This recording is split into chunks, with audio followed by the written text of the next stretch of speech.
As Mika sat there, looking down at her hands and thinking over what the ambassador had told her, from a panel in the room, a silvery ball began to form itself out of liquid metal, floating out of the wall and towards Mika. "What in the world?" Solstice shouted as he jumped to his feet, pulling a weapon from his side and aiming it. Whoa, calm down," Mika said, extending her arms. "He's not going to hurt you. It's fine," she said as the silvery orb came to a stop beside her. "Hello, Mika." The floating orb emoted. "I finally accomplished the last of my duties before the complete systems overcheck and the integration of my new hardware and software, which is most appreciated. My processing power is far greater now, as well as my memory storage space. I no longer have problems focusing on multiple things. It has made my job much easier." "What in the world is that?" Solstice asked, staring at the silver orb floating beside Mika. "Well, I suppose you haven't been introduced yet. Vina, Ambassador, Solstice, I would like you to meet Exovol." "Wait, just a moment.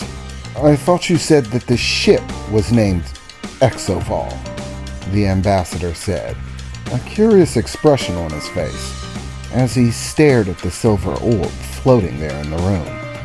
"That is correct," the floating ball replied. "I am Exovol, a Category 2 Class B war vessel. I am, in fact, the ship that you are currently inside of. This small sphere is simply a bipartisan piece of my being, a means by which I can communicate and perceive within a physical space." "Wait a minute. You're telling me that you're conscious? Do you mean to assert that you're alive?" the ambassador asked, swiveling in his chair very slowly towards the silver ball. "Well, alive is a matter of opinion. I am, technically, a highly sophisticated computer program, housed within a highly advanced network of computer software, hardware, and all of the equipment that is attached to it, as well as the nanoscopic technologies that form the primary core of my entity. My base program is that of a duplicate, a copy of the mental structure of a living entity, capable of all of the same thought, reasoning, and intelligence. However, I'm uncertain if this qualifies me as alive. Certainly sentient, but alive is normally a description that you apply to biological organisms, which I am clearly not. So I will allow it to your description on whether I am alive or not." "Amazing," the ambassador said, standing out of his seat as he approached the silver orb. "So, you're a ship with a brain, with sentience. Well, I don't know how being alive is categorized on other worlds, but on Kothia we do have sentient technology, and we do consider sentient technology as alive. They are given all the rights and privileges of any other living being, as well as being held accountable for all of their actions. But as far as I know, we've never gone so far as to give such an advanced sentient program a body like that of a starship. That's an exceptional amount of power to put in the hands of an artificial program, sentient or no. On our world, most sentient programs are housed within physical forms like that of a person, and even that is exceptionally rare. But whatever the case, I suppose I should introduce myself. There is no need, Ambassador. I have been overseeing your presence on board the ship since your arrival. I am well aware of your identity, and I am unable to accommodate most biological aspects of meeting. I have no hand to shake. So, I suppose I will just say hello.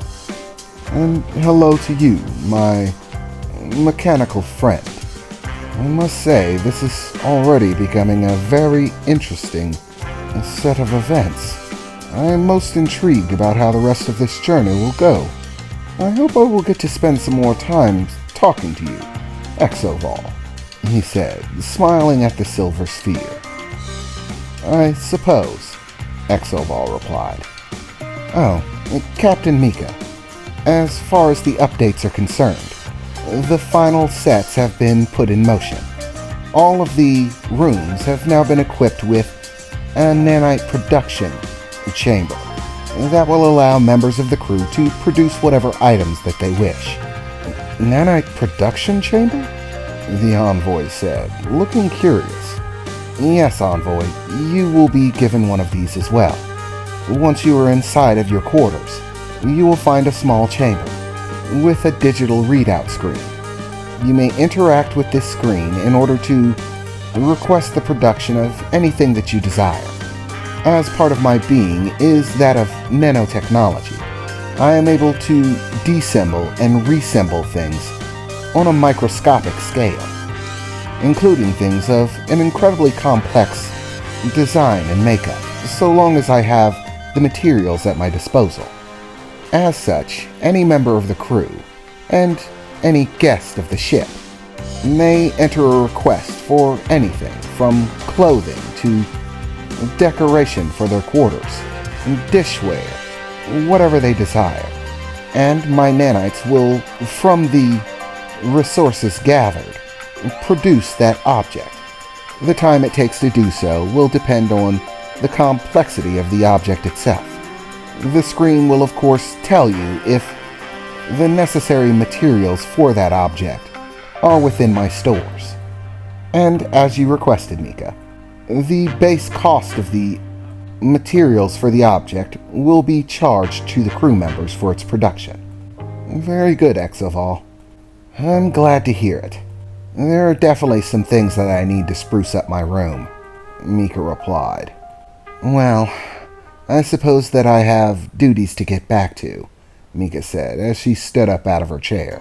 Thank you for having this conversation with me, envoy. It was very enlightening.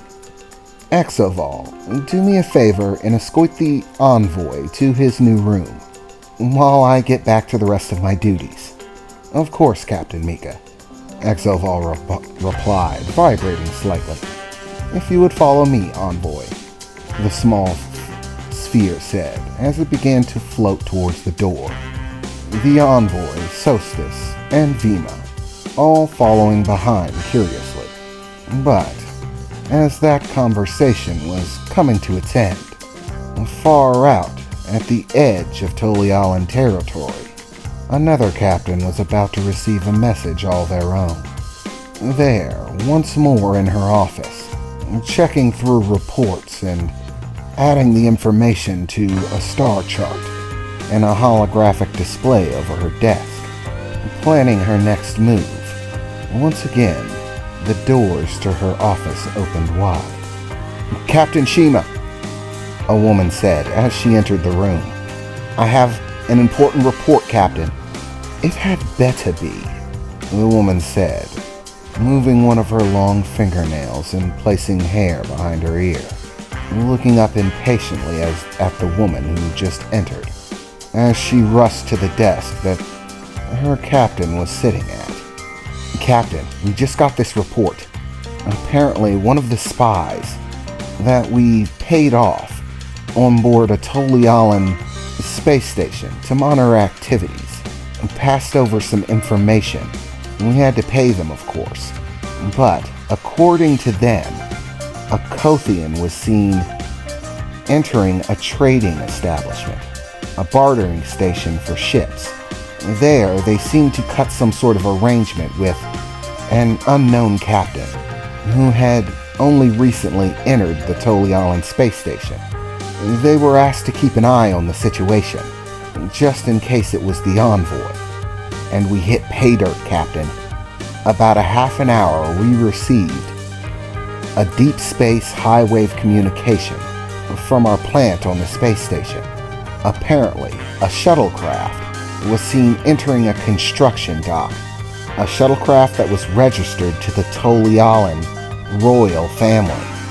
But the life signs registered on the vessel were 3 Kothians. The registered pilot of the ship was a known Kothian security administrator who was given the ship by the Tolialan government.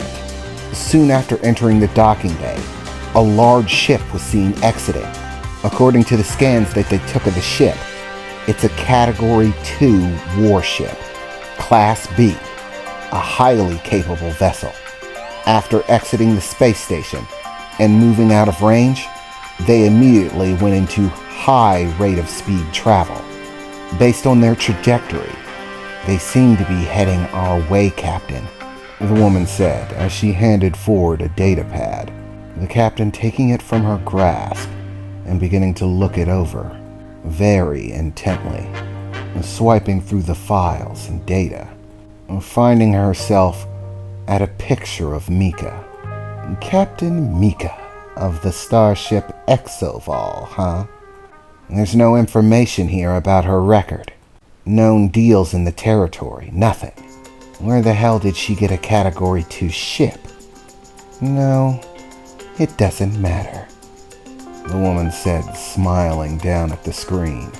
According to the trajectory listed here, she's trying to be smart. She most likely plotted a course outside of the main travel route in order to avoid primary confrontations. But that only put her right in our path, and without any other ships around for ages. It's just us. Most of the other ships are monitoring more frequently traveled sections of this part of space. I don't know whether it's that we're extremely lucky, or that this Captain Mika has just become the most unlucky person in the universe. But regardless of the reasons, the fates have smiled on us, she said, standing from her chair, tossing the data pad back to the woman who had just entered, as she made a quick march around the desk, heading out of the doors of the office, on board a bridge filled with armed soldiers, all moving about doing their duties on board the ship. "Captain on the bridge," one of them shouted as all of them stopped to salute. "At ease," she said as she stormed around, finding her way to the captain's chair on board the bridge. "All hands to stations. Bowman, take us out of orbit. Plot a course. Bearing 859, 3724.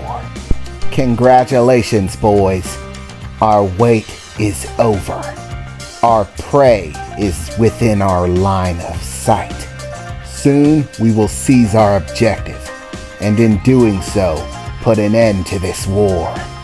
It's hunting time, boys," the captain said, a large smile on her face as she gripped into the holds of her armchair. "Take us out, and move us at light speed 15. Based on the bearings that I was given, we'll encounter them within the next 48 hours. Have all long-range scanners active. These idiots are about to walk right into their own funeral. Let's open the door for them," she said with a wicked smile, as the massive Category 3 Class A war vessel charged its engines, emitting a massive array of lights as it pulsed into the distance of space. It appeared trouble was on its way.